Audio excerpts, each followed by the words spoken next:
Welcome to the Nemeth Report podcast. I'm Dr. Tammy Nemeth, energy historian, analyst, and consultant, and I'll be your host. Today, I'm pleased to welcome to the podcast Tom Harris, Executive Director of the International Climate Science Coalition, Canada, to discuss the climate emergency and the forced net zero transition in Canada. Hi, Tom. Welcome to the program. Yeah, nice to talk to you. Can you just take a moment to introduce yourself to our audience? What's your background and how did you come to be with the International Climate Science Coalition? Yeah, sure. I used to actually support the climate scare. In fact, as a former aerospace engineer, that was my field. I have Bachelor and Masters in that. I used to tell people that what happened on Venus is a warning to what could happen on the Earth if we weren't careful, because, of course, Venus is 95% carbon dioxide atmosphere.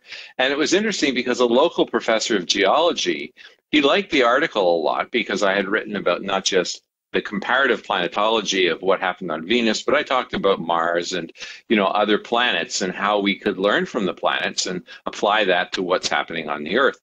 And he used the article in his class. He really liked it, a local professor at Carleton University. But he said, but this part about Venus is not true. He said, what happened on Venus physically cannot happen on the Earth. And we can talk about why that is. There's a few reasons, technical reasons. But I thought, who is this climate change denier? So fortunately, I had an open mind, and I went in and visited his lab, and he showed me the geologic record. And this was something I hadn't seen because, of course, invariably when you hear from climate people on the internet or on TV, they're always talking about what's happened in the last 150 years. Well, he showed me that geologists have been studying climate for, over a period of 500 million years. In fact, it's interesting, they can go back about 600 million years, actually, because what they do is they take fossilized seashells, and that's as far back as they go. Before that, they weren't hard-shelled sea creatures, and they grind them up and they analyze their oxygen isotopes, and this allows them to determine approximate temperature. Now, the real interesting thing in that, Tammy, is that if you go back in geologic time, you find there were periods where CO2 was 10 times higher than today. In other words, 1,000% of today. and the temperature was all over the map. In fact, at 440 million years ago, that was the coldest period in the last 500 million years, it was in the middle of what's called an ice house. And an ice house is when it's much colder than an ice age, or even a glacial. It's when, in fact, some scientists think that the whole planet, including the oceans, may very well have been covered with ice.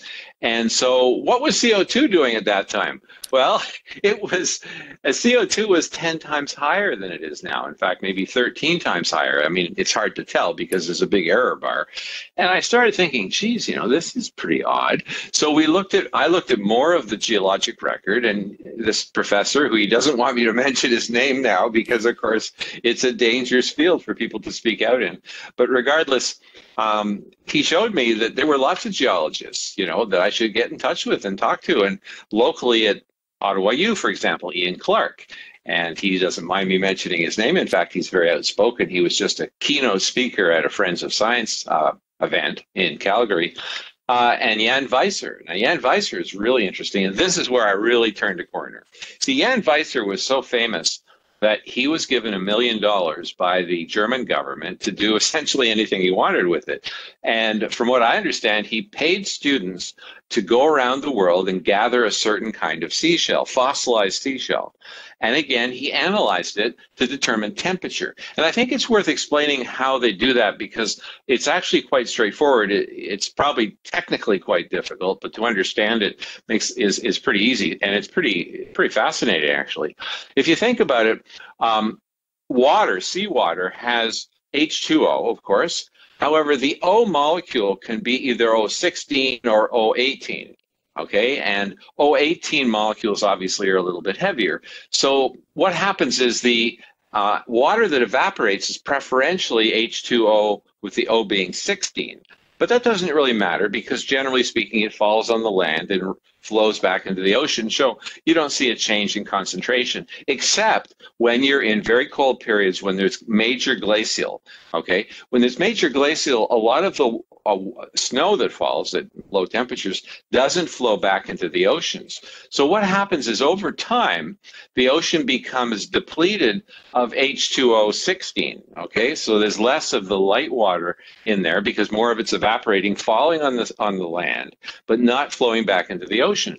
So he's able to actually determine approximately, with a fairly large error bar, when were the very cold periods when the water became enriched in H2O18, because so much of the lighter H2O16 is evaporating and falling on the land, but not flowing back into the ocean.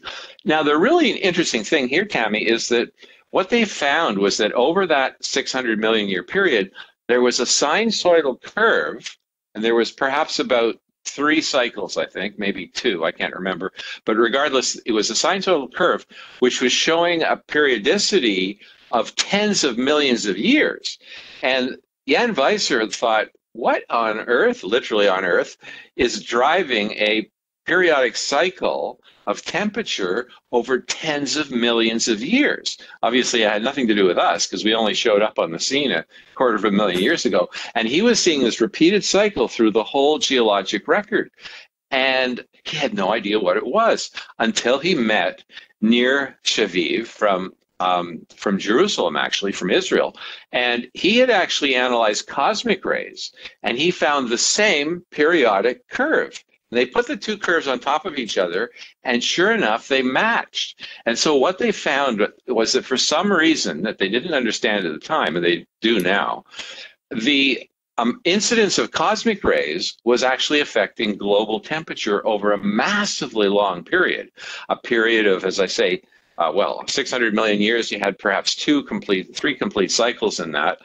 And it turned out what was going on here was pretty amazing.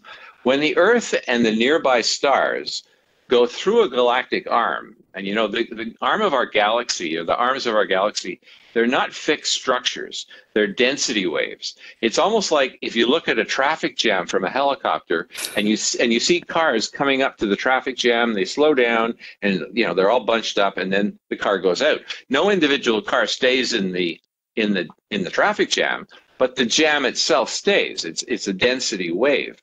And that's how our arms of our galaxy actually operate. And when we're in a density wave, when we're in the arm of a galaxy, because the Earth and the Sun and the stars, all the nearby stars and solar systems go through that arm. And as they're going through the arm, they're closer to nearby supernovas, and the nearby supernovas bathe the Earth with galactic cosmic rays. And so it turns out every time we go through an arm of the galaxy, and again, it takes tens of millions of years, you know, because it takes 100 million or 200 million, I believe, for it to go around once. But regardless, as we go through the arms of the galaxy, we're bathed with more galactic cosmic rays. So what is the connection? Okay, what was the connection? Why does it get actually cooler when there's more galactic cosmic rays? Because that was the relationship. When there was more galactic cosmic rays, it actually got cooler. And they've done experiments in CERN in the accelerator, and of course looked at a lot of theory. And the conclusion is this: when we go through the arms of the galaxy, we get more galactic cosmic rays from more nearby supernovas, because we're in a density wave, everything's denser at that point. And as the galactic cosmic rays, and you know, it's silly, they shouldn't be calling them rays. They named them when they thought they were rays. They're actually particles. But as they come zooming into our atmosphere, they form clouds. And so the Earth cools. And this is repeatedly occurring every time we go through a galactic arm. Now, of course, what people would say is, oh, come on, what does that have to do with climate change in the 20th century? You know, you're talking about tens of millions of years. We're interested in what's happening right now. Well, it turned out that there is a connection, okay? And this can actually account for most of the climate change of the last century. So as a result of Nir Shaviv and Jan Weiser's work, they realized that galactic cosmic rays were driving climate change on that long periodicity, okay? However, how is it driving it on the short term? Well, it turns out when the sun is brighter, and the sun goes through very short-term cycles, 11-year cycles, you know, longer cycles, some up to 250 years. when the sun goes through these cycles, it changes in the outflux of radiation, of course, but it also changes in its magnetic field strength. And when the sun is very bright, when it's very strongly emitting, there are then two factors which are warming the Earth. One, of course, is the increased insolation, in other words, the increased incident sunlight, and that raises the temperature of the Earth a little bit, not too much. But there's an amplifier, and here's the amplifier. It turns out when there's more solar radiation, there's also a stronger magnetic field, and it blocks off a lot of these galactic cosmic rays that would otherwise come in and make clouds. So what we get is a brighter sun, a stronger magnetic field, therefore less galactic cosmic rays coming into the Earth, therefore less clouds. And so with less clouds, you get more warming. And it's interesting because when you put these effects together, as I say, the incident sunlight plus the amplifier of having less clouds because there's less galactic cosmic rays, you can account for most of the warming of the 20th century. And, people like Henrik Svensmark, for example, there's a very good movie, and I really, really recommend this. It's probably the best movie ever made on science. I mean, hard science. It's like a detective story. It's called The Cloud Mystery. And he had this theory that, okay, when the sun's brighter and there's more galactic or less galactic cosmic rays coming in, because of course the magnetic field's pushing them away, then, is this an amplifier that can account for most of the warming? And, nobody believed him. But this movie starts several years before it was understood that he was right. And he goes through all of his trials and tribulations trying to convince the scientific community to pay attention. And they say, you're crazy. It's not the sun, it's CO2. And but by the end, he was able to show, yes, indeed, it's the sun that's the primary driver of climate change, not just because of the higher incident solar radiation, but also because there's less clouds, because the higher magnetic field pushes away the cosmic rays, so you have less clouds, so the Earth gets doubly amplified in its warming. Now, all of that geological stuff was what moved me over. So that's a very long explanation. but I found it fascinating as an aerospace engineer that our climate was largely driven by cosmological factors, the sun, galactic cosmic rays, all this sort of thing. As I say, you can account for most of the warming of the 20th century, something like 2/3 of it, by simply looking at the sun. You don't even need CO2. And when I looked at the record and saw how inconsistent the CO2 correlation was with temperature, but how consistent it was with the sun's brightness and how consistent it was with our position in the galaxy, it pretty well showed me, they're missing a major driver here. And as I say, that's how I came over. I came over thanks to geologists like Ian Clark and Jan Weiser and others, and the one who I can't name. So I'm guessing then that when you made your talk earlier this year saying there's no climate emergency, that you covered a lot of this information in that talk and sort of explains how you arrived at that conclusion to some extent. Is that a correct assessment? Yeah, I usually like to show people the geologic record because there's two things that most people don't know. First of all, we're at one of the lowest temperatures in Earth's history. Despite slight warming since the late 1800s, we're also at one of the lowest CO2 levels in Earth's history, despite a 50% rise since, about 1880. And so when you look at this on a geologic scale and you use real world data, in other words, we're not using computer model forecasts of what might happen in the future. We're using what did happen in the past when CO2 was much higher.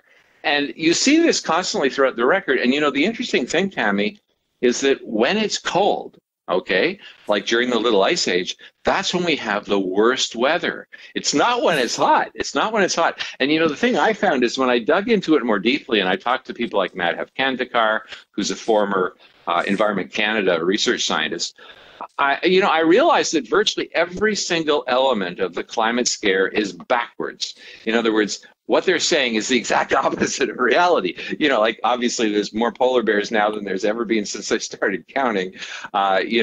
the extreme weather will reduce if the Earth warms due to global warming. And it's pretty obvious if people look at it even just a little bit. I mean, they say, oh, the warming is going to occur first in the high latitudes in the Arctic. And oh my God, that's so horrible because we'll have less ice. Well, it turns out that the weather, generally speaking, is driven by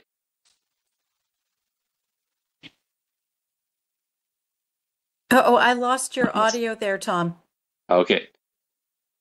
Okay, I have to just I had to turn off the phone. Funny, I got an incoming call from the United Kingdom. I don't know who that was, but regardless, yeah, if you think about it, it makes sense. There would be less extreme weather if greenhouse gases were to warm the planet, and they are warming the planet a little bit, okay, because they are actually, infrared absorbers. But the thing is, weather is driven by temperature and pressure gradients across latitudes.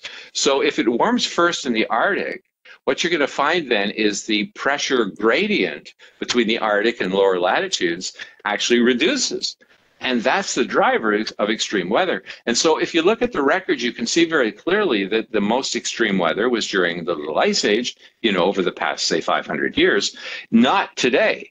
And, like the Chinese Academy of Sciences, they found that there were stronger typhoons. By analyzing the sediments in the Pacific Ocean, they found there were stronger typhoons during cold periods. So once again, they have it backwards, so extreme weather doesn't increase, it reduces because of greenhouse gas warming.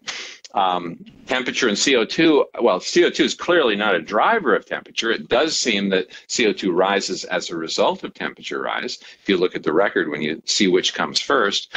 And all the other factors, I mean, even ocean acidification, they get very excited about that. But, the bottom line is that the ocean's never been acidic in its entire, as far as we can go back, 500 million years or so. It's always been basic. So, I mean, the real term should be ocean basification, less basification.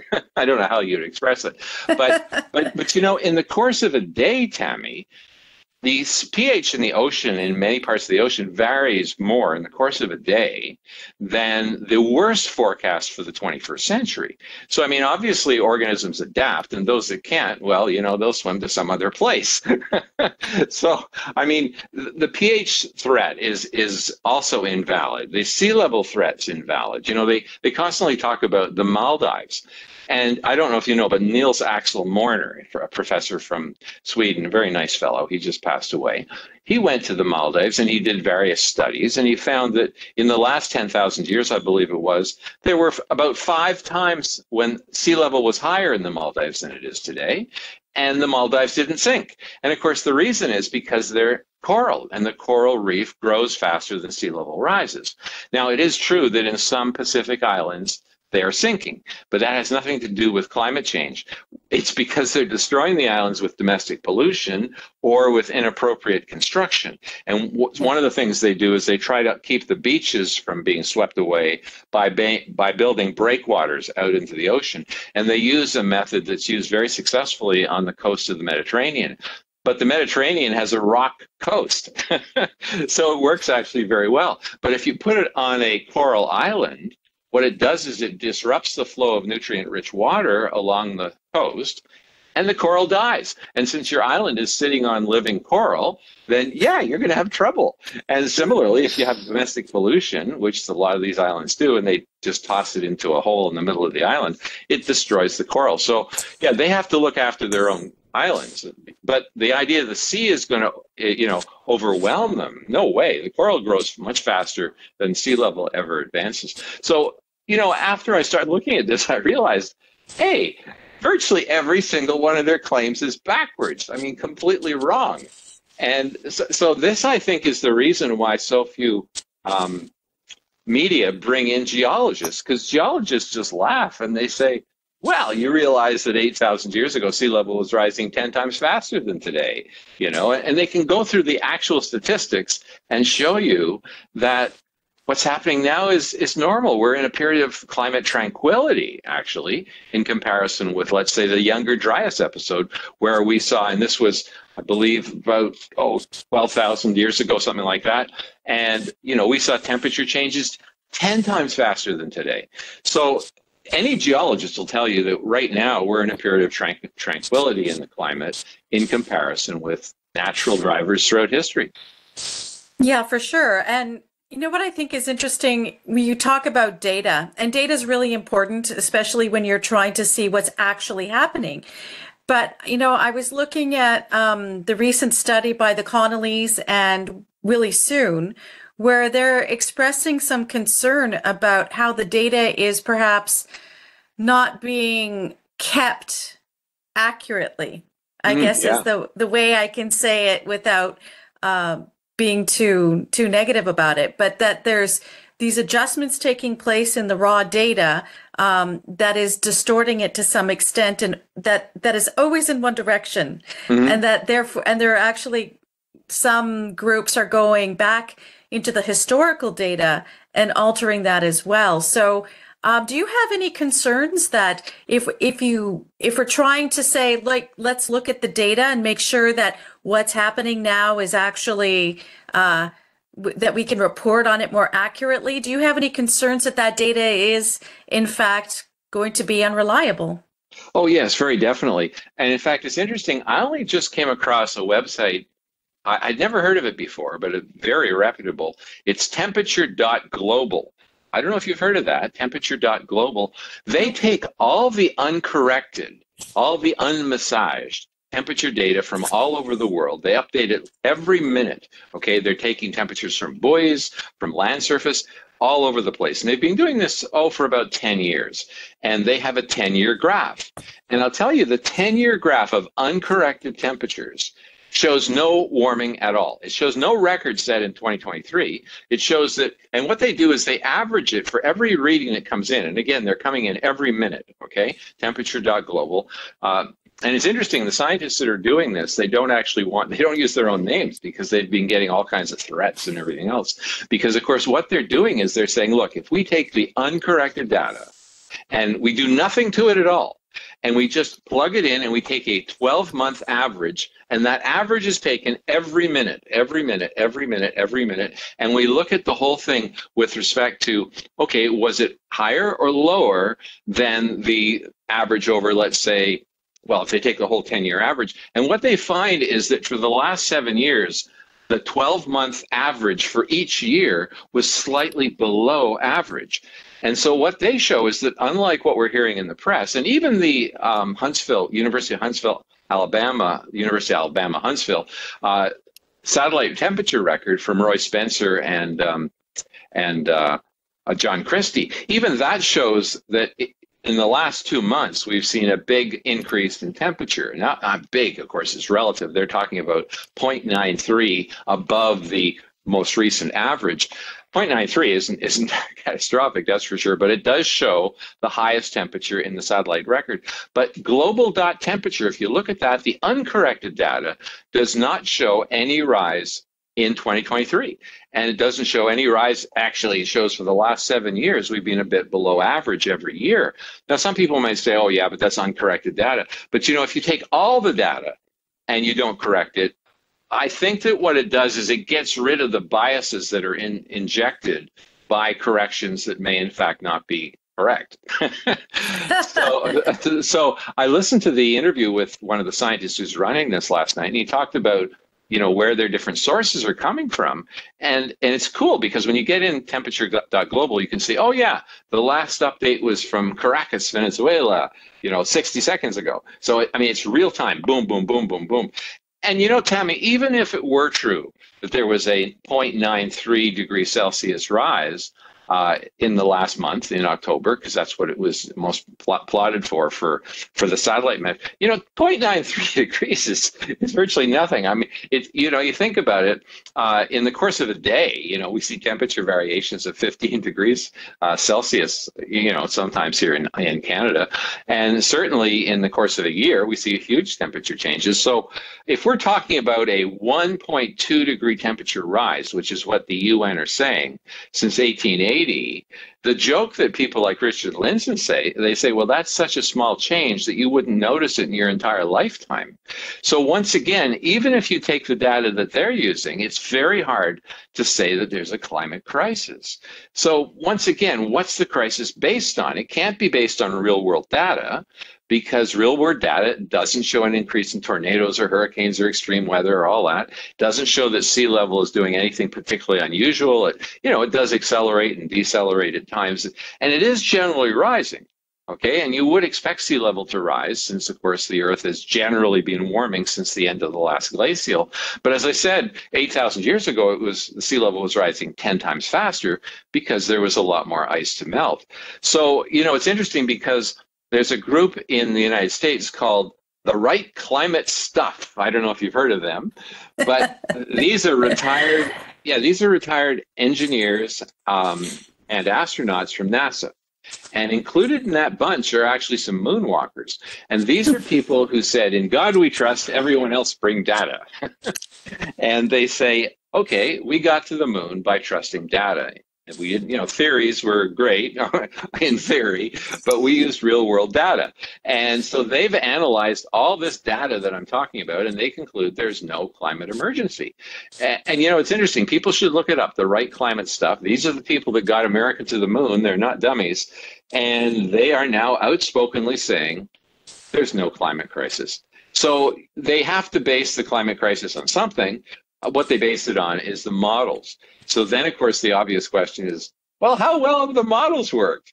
Not so well. If you go back 30 years and you plug in the conditions then and you run the models now, you find that you're forecasting warming that's 3 times higher than what really happened. If you average the models and you compare it with the forecast. You average the models and you compare it with the actual temperature rise, you find that over the last 30 years, the actual warming is a third of what the models would have forecast. And, they say these are really advanced models. Well, they're pretty advanced, I suppose, in their error. But, they use the same algorithms, these models, as weather forecasting, and think about how bad it is after 4 or 5 days. I mean, our weather forecasting 4 or 5 days in the future is pretty pathetic. So if you're using the same general algorithms in climate models, it's not surprising they're wrong. And so we're basing trillions of dollar policy decisions on climate models that don't work. And so that comes back to this whole net zero thing. I mean, why on earth are we doing it? Well, of course, if you bring this up, you're a climate change denier, and they'll try and silence you. And some of our scientists, in fact, get death threats. Tim Ball has passed away, unfortunately, but Dr. Ball was he was our lead scientist for quite a while, a wonderful fellow. He was a historical climatologist, and he got 5 very serious death threats, so serious involving police and all that sort of thing. Another scientist I was working with, who doesn't want me to mention his name again, he was East Indian, and he was allowing publication of papers that showed it was cooling in the North Atlantic, for which he got racist death threats against his family. So I mean, they're trying their best to silence people who actually know what's going on. Yeah, and thank you for bringing this up about the policy side, because this is one of the most concerning things, not just globally, but particularly in Canada. And, over the past 8 years, the Liberal government led by Justin Trudeau has incorporated a lot of an incremental buildup of policies that, like the ever increasing carbon tax that he had a back off a little bit last week. The phase out of the internal combustion engine, which I think a lot of people don't quite understand that's coming. The implementation of mandatory ESG standards, which will be coming probably next year, the year after. All of these different things, the clean electricity standard, the clean fuel standard, all these different things completely transform Canada's energy system. Oh, yeah. And with it, the Canadian economy. So if there is no climate crisis, if there is no emergency, and Canada does all this, could it have an effect on global climate and improve Canadian weather? Yeah, it'll have no impact at all on climate. And this is if you believe the UN's claims and CO2 is the driver of climate. I mean, you think about it, Canada's 1.6% of world emissions. I mean, we could disappear from the face of the earth and China would make up for us with its coal plant expansion in a couple of years. I mean, they're building a coal mine, new coal mine, I believe, every 2 weeks. They're putting coal stations literally all over the world, especially in Africa. And of course, their own coal stations, they're expanding them like crazy. And it's not surprising. I mean, if you have a poor country, you want to use the least expensive form of electricity. So they're trying to pull their people out of poverty. And Tammy, a lot of people will say, well, China has to cap emissions at 2030, according to the Paris Agreement. So they're going to pull their weight. Well, no, they're not. And the reason we know they're not is because underlying the Paris Agreement are the ground rules. And the ground rules are specified in the Framework Convention on Climate Change. And it says in Article 4 that the first and overriding priority of developing countries is in fact poverty alleviation and development. And so they're going to point to that. There are people who are going to say, hey, you're supposed to stop increasing your emissions at 2030. They're going to say, no, that's not our first priority. And to pull people out of poverty, we have to use the least expensive form of energy or electricity generation, and that's coal. So we're going to see right now, for example, China's doubled the emissions to the United States. By 2030, they're going to be triple, and we're going to see them continue to increase as much as they want. And what Canada does has no impact. It's interesting, and this is if you think the CO2 drives climate. But the interesting thing, Tammy, is the city of Ottawa, here where I live, they want to spend $57.4 billion, billion with a B, for a city of about 1 million people. And it's interesting because I asked a fellow in the States who runs the magic climate model for the EPA, and he actually thinks that CO2 drives climate. So he plugged in the numbers. I gave him the amount of megatons that Ottawa is putting out, and he calculated that if by the year, if we got to net zero by 2050 and we stayed that way all the way to the end of the century, the change in global temperature would be 1/10,000th of 1 degree. Oh my gosh, that's a rounding error. Yeah, exactly. 1/10,000th of 1 degree. So I thought, let's see, about $60 billion the city wants to spend will cause a change of 1/10,000th of 1 degree, if you believe the UN, which I don't on the causes of climate change. But if you did, let's see, what would it cost to change the temperature, say, by 5 degrees? Because, the enviros say that we're going to have a catastrophe and we have to avoid perhaps as much as 5 degrees change. But, it comes out to, I think it's $250 billion. Okay, so wow. using the Ottawa climate plan, and of course, if you ask the Ottawa leaders, and I'm testifying before their environment committee, and we have various other people doing the same, but you ask them, well, why are you doing it? I mean, 1/10,000th of a degree for $60 billion? They say, oh, no, we have to pull our weight. We have to set an example for the world. We're going to help lead the world to solve climate change. And the answer is, well, I sure as hell hope you don't, because there isn't enough, like the GDP of the world is not enough to cover the cost of your climate plan spread across the world. I mean, it's absurd. And so not only are our plans ridiculous, but we have to hope nobody follows us, because we would bankrupt the world. Exactly. And, back in June, I wrote an article with Ron Wallace where we talked about, is Canada actually leading by example? Who's following Canada? Well, certainly not China, certainly not India, certainly not Germany now, who tried to go down this pathway and is now reconsidering because, the wind and solar isn't enough to run an industrial society. Whoa, and so now they have to reopen coal power plants and possibly build new ones. I don't know. It's up for debate now in Germany. But they told the EU that, I think it was yesterday, that it's impracticable for them to shut down all their coal plants. Canada wants to complain about the 3 coal-fired power plants in Saskatchewan, when if you look at how many China has, which is I think 1,600, which is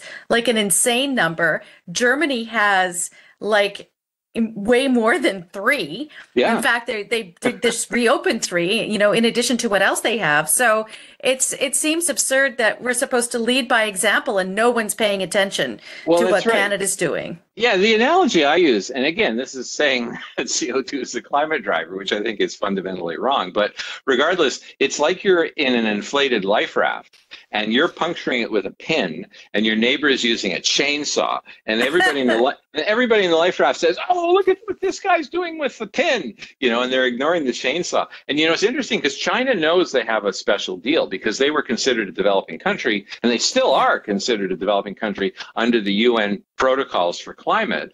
And they asked the Chinese negotiator in the Peru COP, the Conference of the Parties, they cornered him and they said, look, China's really doing a lot better than they were, back at around 2000 or 97 when Kyoto was created, or going even back to 1992 when the Framework Convention. Are you actually thinking that it's fair for you still to be classified as a developing country that essentially can forget about greenhouse gases? And the Chinese negotiator said, oh no, the purpose of the Paris Agreement is to enforce the Framework Convention, not to change it. So, so I laughed. Of course. I thought, wow, they know they have a sweetheart deal. So they sure as heck do. And one of the big consequences of this is the insane energy choices we're making. I was just out touring a wind farm south of Ottawa. Some sad people are living only half a kilometer from 60-story wind turbines. And one of the things that people can learn about this, if they go to americaoutloud.com, and click on shows. Okay, these are all the radio shows they have, and they get, I have a show there. It's called The Other Side of the Story, and I get about 50,000 listeners per show. And the last one that just went up yesterday, it's an interview with an infrasound expert. This lady, Dr.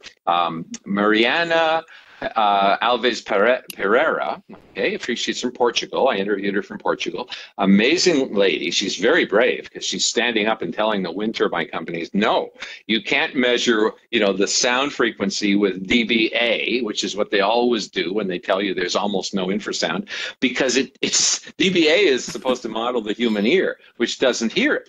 Infrasound.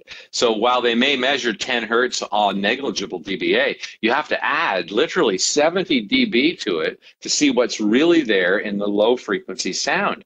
And she's finding all kinds of bad health effects from the low frequency sound from wind turbines. She's been doing a lot of research on this, and I really encourage people, go to americaoutloud.com, click on shows, click on Other Side of the Story, that's my show, and you can hear her. I spoke to her for about 55 minutes, and she puts solid scientific evidence in support of what people are feeling. And so often they're saying it's not a placebo, it's a nocebo. And that's a real word. I thought it was just a made-up word. A nocebo means that because you think something is affecting you badly, you feel bad. And that it isn't a real thing. It's a psychosomatic problem. And that's, of course, what they're claiming with the infrasound, the, various people who support it. No, it's just your imagination. It's because, you're a hypochondriac. But what she does is she looks at the real evidence, and she's actually put these special meters that measure infrasound, not dBA, but dB linear, okay, which is a straight across the top. And they don't tell the residents of the home when they're measuring high infrasound and when they're not, but they have a long-term record, and they correlate it with how people feel. And she says there's a direct correlation. Joe had trouble sleeping that night. He was up several times. He eventually had to take a sleeping pill. He was feeling crappy, couldn't get to sleep, felt rotten the next day. Oh, look at this. Very high infrasound, okay? It turns out that infrasound of different frequencies, and we're talking about below 20 cycles per second. That's where the cutoff is, where you start to hear it. But below, and the interesting thing that people will get a big kick out of, I think, in this interview, is how thick would a wall have to be to block off this infrasound? It turns out that it's inversely proportional to the wavelength. Let's see, the longer the wavelength, so it's directly proportional to the wavelength, inversely proportional to the frequency. So, you talk about in the audible spectrum, perhaps around, the wavelength is several centimeters. And so all you need is a wall several centimeters thick to block off most audible sounds.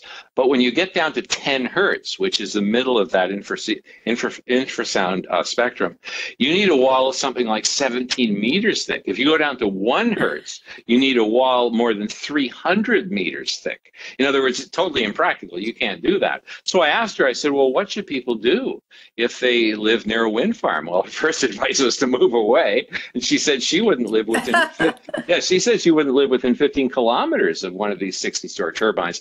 But she's looked at various solutions that people have come up with. She shows a family in Germany, for example, who are having such horrible feelings from infrasound, nausea, headaches, heart palpitations, all sorts of things, that they actually built a bunker. They built a bunker many meters below the surface, and so at night, when you're most susceptible to it, she says, when you're sleeping, they go below the ground by quite a distance, and they sleep underground. She said the other thing people do is they get campers and, the caravans, as they call them in Europe, and they drive away 15 miles and they sleep for the night. And, some people who think it's psychosomatic, well, how do you explain then the impact on animals? Okay, they're finding all sorts of animals are showing in farms very, very severe infrasound effects. They took a group of chickens and they moved them to a new location. The first thing they did is they slept for 4 days straight because their sleep was so messed up. Some of them have their vision affected because the infrasound, it's affecting their eyeballs. And apparently different organs are affected differently. So the consequences of the climate scare are not just that we're turning off our solid energy sources, not just that it's costing us a fortune that we should spend on other things, but we're also bringing in solutions like wind farms that are causing massive problems for people. That's an excellent point, and I'm so glad you were able to bring that up in our conversation. Yeah. It's like one of these issues of unintended consequences, whether it's the whales that are affected by the offshore wind, whether it's the birds and the bats and the insects that are obliterated by the wind turbines. There's lots of unintended consequences. And one of the other interesting aspects was that there was a Harvard study and a few other studies talking about how all of these industrial wind turbines, because they're situated in these particular air currents, are altering the wind patterns and whatnot, which, so it's not just the human element that is profoundly affected. And I'm so glad you're raising awareness to that, because as you say, a lot of people are just told this is all in your head and everything else, but that there's these larger implications that really require more scrutiny than they're currently receiving because of this sort of blind acceptance that this is the only path forward. That's right. And, a friend of mine runs a bat sanctuary, and he says there are species of bats that will be driven to extinction with Ontario's wind farms, because bats die at twice the rate of birds because they only have to fly in the low pressure zone behind a blade and their lungs burst and they drown in their own blood. And, it's a very gruesome death. So, if you're a real environmentalist, you shouldn't like wind farms, that's for sure. For sure.